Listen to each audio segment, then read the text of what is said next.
Good morning, you're very welcome back to the channel. We are here today in downtown Manhattan in the city of New York, and you're looking at the tallest building in the Western Hemisphere, being the World Trade Center. So come on with me as we go a walk and look around Ground Zero. So here's the New York traffic here, and we're just heading across to see Ground Zero, where the memorial is to the Twin Towers that sadly fell just over 20 years ago. So it's absolutely amazing to be here in New York. It's certainly not like the weather that we enjoy back home with the wind and the rain and the temperatures never getting above about 15 degrees, but here it's about 28 degrees today. Very, very warm, very, very humid for an Irishman or an Ulsterman. And it is quite amazing to be in New York. I was here a number of years ago and I'm back here with the missus today, and it is a fantastic experience to see what an incredible city on a beautiful day in June 2024. So here is the North Tower Memorial. Now it's out of action today because there's some essential repair work going on, so the fountains aren't in use as you would expect, but the South Tower Memorial is, so I'm going to walk over there now just in a few moments. So there is what the memorial looks like without the fountains, and you can see the space that one of the Twin Towers would have taken up before. From my estimation, it's about an acre, so it's an incredible memorial just beneath the tower here above us. So as we look at the memorial, we can see that the city has very kindly, and I think it's a lovely touch, has put the names of all the victims who suffered and died on that day. Now you can see one person, Danielle Ann Deli, I hope I pronounced that name correctly, or Marilyn Del Carmen Garcia. Absolutely lovely memorial, lovely testament to the lives of those people who were tragically killed so many years ago. I'm sure, like me, if you were alive and well on the 9th of September 2001 rather, it was a desperately sad day, real turning point in world history and all the things that have happened ever since, especially in the Middle East. And you can see someone has commemorated one of the victims.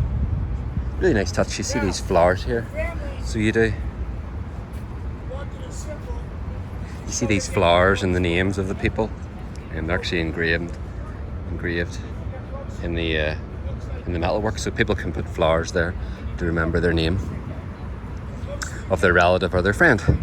So that's what the North Tower Memorial looks like, and it is out of action at the moment.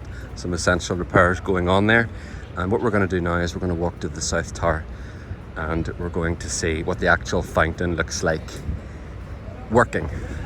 So it's quite good for the purposes of the video, because when I get near the fountain it's not as clear, the video quality won't be as clear, so hopefully you'll forgive me.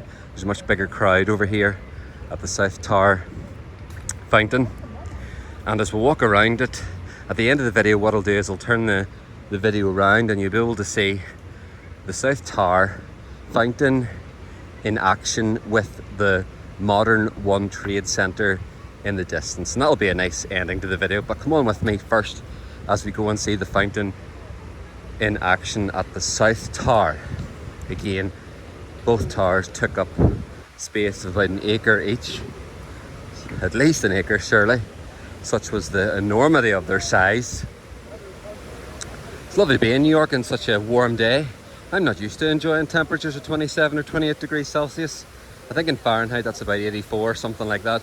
If you're one of my American subscribers, I'm not very good at Fahrenheit, but you'll be able to translate that for me in the comments.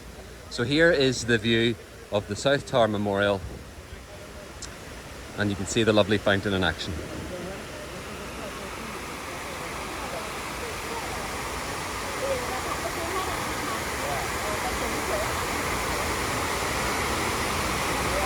Excuse me, folks.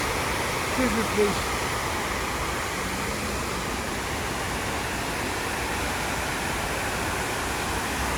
And there is the memorial for perhaps the first responders the police or the fire brigade. And you see that in parts of the memorial. Mostly you see human names, but you also see firemen or firewomen, police that were lost from the emergency services. So there's ladder 20 and engine 82. I presume that's a fire truck. Ladder 20, probably another fire truck. Isn't it absolutely amazing? Just the sheer loss of life. There's the Bureau of Fire Investigation commemorating them. It's amazing to think the loss of human life on that tragic day. I think there was around 3,000 people killed, something like that. But in reality, the towers would have housed on a normal working day 100,000 people between them. So it's an incredible miracle of God's grace and mercy that so few people actually died, and it's a testament to the evacuation that took place. So just as we conclude the video, I'll walk along this side of the memorial of the South Tower, and you'll be able to see the amazing World Trade Center just above us. So come on with me, bear with me another few seconds as we go to the end here and conclude the video looking up at the One World Trade Center tower, the modern one, from this far corner of the South Tower Memorial. Loads of tourists, loads of people enjoying the day. It's incredible to come to such a place of historical significance. It's going to be something taught in the history books for centuries from now that has dramatically changed the entire direction of world and global politics.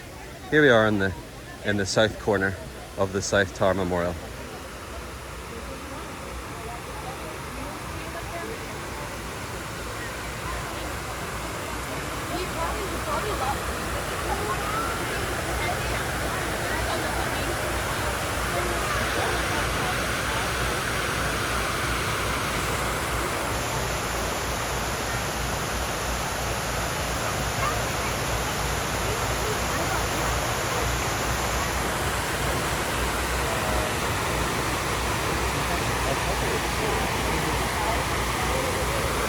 If you've enjoyed this video, do subscribe to the channel and follow along for more. Wherever you are today, I hope you have a wonderful day.